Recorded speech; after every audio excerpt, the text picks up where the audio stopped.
चंद्रहासो जुज्वलकरा साइलवरवाहना कात्यायनी शुभम ददा देवी दानवघातिनी। माँ दुर्गा के छठे स्वरूप को कात्यायनी कहते हैं। कात्यायनी महर्षि कात्यायन की कठिन तपस्या से प्रसन्न होकर उनकी इच्छानुसार उनके यहाँ पुत्री के रूप में पैदा हुई थी। महर्षि कात्यायन ने सर्वप्रथम इनकी पूजा की थी, इसलिए ये माता कात्यायनी के नाम से प्रसिद्ध हुई। माँ कात्यायनी अमोघ फलदायिनी है। इनका साधक इस लोक में रहते हुए भी अलौकिक तेज से युक्त हो जाता है। नवरात्रि में छठे दिन माँ कात्यायनी की पूजा अर्चना की जाती है। इसके साथ ही इस दिन श्री दुर्गा सप्तशती के 11वें अध्याय की कथा का श्रवण अथवा पठन किया जाता है, जिसमें देवी देवताओं के द्वारा देवी की स्तुति एवं देवी द्वारा देवताओं को वरदान देने का वर्णन मिलता है। तो आइए कथा का रसपान करते हैं।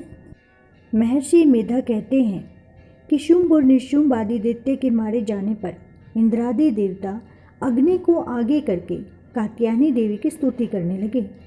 उस समय अभीष्ट की प्राप्ति के कारण उनके मुख खिले हुए थे। देवताओं ने कहा, हे शरणागतों के दुख दूर करने वाली देवी, तुम हम पर प्रसन्न हो। हे संपूर्ण जगत की माता, तुम प्रसन्न हो।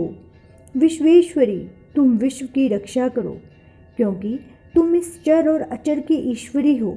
हे देवी, तुम संपूर्ण जगत की आधार हो, क्योंकि तुम पृथ्वी रूप में स्थित हो और अत्यंत पराक्रम वाली देवी हो।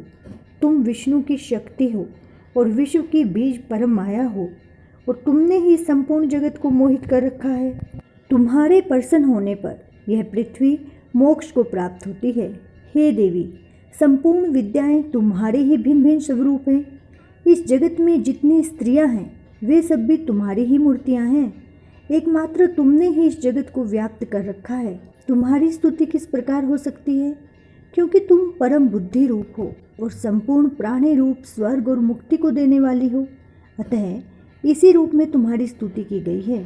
तुम्हारी स्तुति के लिए इससे बढ़कर और क्या युक्तियाँ हो सकती है।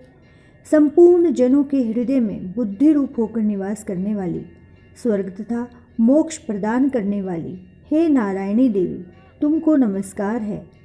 कलाकाष्ठा आदि रूप में अवस्थाओं को परिवर्तन की ओर ले जाने वाली तथा प्राणियों का अंत करने वाली नारायणी, तुमको नमस्कार है।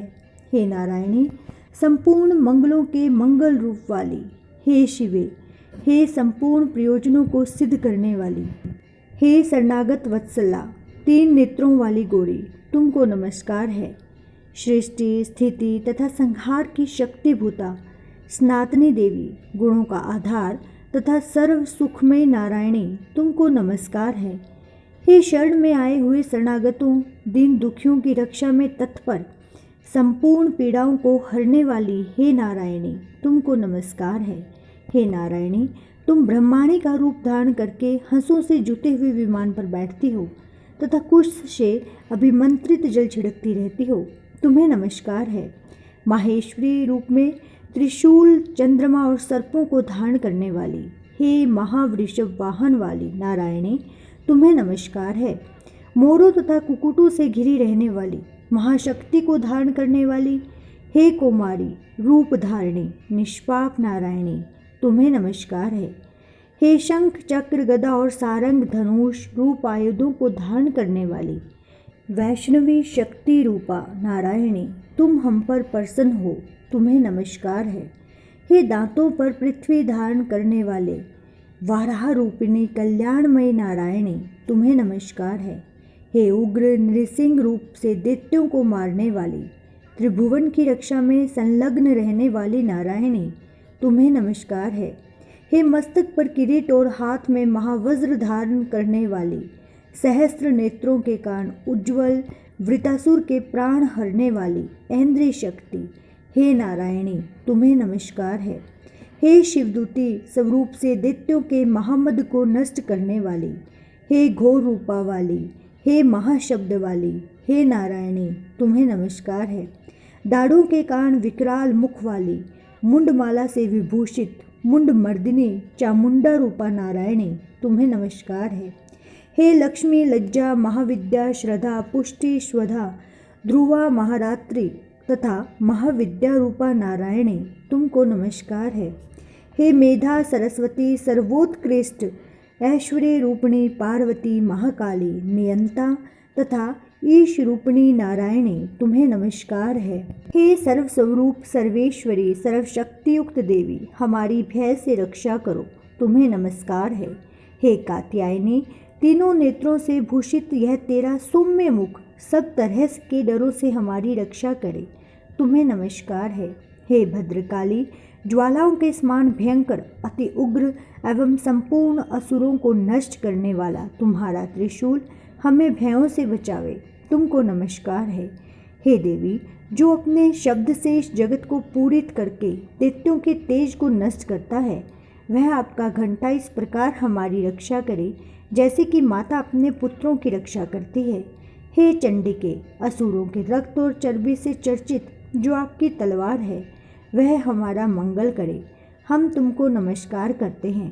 हे देवी तुम जब प्रसन्न होती हो तो संपूर्ण रोगों को नष्ट कर देती हो और जब रुष्ट हो जाती हो तो संपूर्ण वांछित कामनाओं को नष्ट कर देती हो और जो मनुष्य तुम्हारी शरण में जाते हैं उन पर कभी कोई भी विपत्ति नहीं आती बल्कि तुम्हारी शरण में गए हुए मनुष्य दूसरों को आश्रय देने के योग्य हो जाते हैं। अनेक रूपों से बहुत प्रकार की मूर्तियों को धारण करके इन धर्मद्रोही असुरों का तुमने संहार किया है वह तुम्हारी सिवा और कौन कर सकता था। चतुर्दश विद्याएं षट शास्त्र और चारों वेद तुम्हारे ही प्रकाश से प्रकाशित हैं उनमें तुम्हारा ही वर्णन है और जहाँ राक्षस विषैले सर्प शत्रुघ्न हैं वहाँ और समुद्र के बीच में भी तुम साथ रहकर इस विश्व की रक्षा करती हो। हे विश्वेश्वरी तुम विश्व का पालन करने वाली विश्व रूपा हो इसलिए संपूर्ण विश्व को धारण करती हो इसलिए ब्रह्मा विष्णु महेश की भी वंदनीय हो। जो भक्तिपूर्वक तुमको नमस्कार करते हैं वह विश्व को आश्रय देने वाले बन जाते हैं। हे देवी तुम प्रसन्न हो और असुरों को मारकर जिस प्रकार हमारी रक्षा की है ऐसे ही हमारे शत्रुओं से सदा हमारी रक्षा करते रहो। संपूर्ण जगत के पाप नष्ट कर दो और पापों तथा उनके फल स्वरूप होने वाली महामारी आदि बड़े बड़े उपद्रवों को भी शीघ्र ही दूर कर दो। विश्व की पीड़ा को हरने वाली देवी शरण में पड़े हुओं पर प्रसन्न हो। त्रिलोक निवासियों की पूजनीय परमेश्वरी हम लोगों को वरदान दो। देवी ने कहा हे देवताओं मैं तुमको वर देने के लिए तैयार हूँ आपकी जैसी इच्छा हो वैसा वर मांग लो मैं तुमको दूंगी। देवताओं ने कहा हे सर्वेश्वरी त्रिलोकी के निवासियों की समस्त पीड़ाओं को तुम इसी प्रकार हरती रहो और हमारे शत्रुओं को भी इसी प्रकार नष्ट करती रहो। देवी ने कहा वैवस्व मनवंत्र के 28वें युग में दो और महाअसुर शुंभ और निशुंभ उत्पन्न होंगे। उस समय मैं नंद गोप के घर से यशोदा के गर्भ से उत्पन्न होकर विंध्याचल पर्वत पर शुंभ और निशुंभ का संहार करूंगी। फिर अत्यंत भयंकर रूप से पृथ्वी पर अवतीर्ण होकर मैं वैप्रचिति नामक दानवों का नाश करूंगी। उन भयंकर महाअसुरों को भक्षण करते समय मेरे दांत अनार के पुष्प के समान लाल होंगे। इसके पश्चात स्वर्ग में देवता और पृथ्वी पर मनुष्य मेरी स्तुति करते हुए मुझे रक्त दंतिका कहेंगे। फिर जब 100 वर्षों तक वर्षा न होगी तो मैं ऋषियों की स्तुति करने पर आयोनिज नाम से प्रकट होंगी और अपने 100 नेत्रों से ऋषियों की ओर देखूंगी। अतः मनुष्य शताक्षी नाम से मेरा कीर्तन करेंगे। उसी समय मैं अपने शरीर से उत्पन्न हुए प्राणों की रक्षा करने वाले शाकों द्वारा सब प्राणियों का पालन करूंगी और तब इस पृथ्वी पर शाकंभरी के नाम से विख्यात होंगी और इसी अवतार में मैं दुर्ग नामक महाअसुर का वध करूंगी और इससे मैं दुर्गा देवी के नाम से प्रसिद्ध होंगी।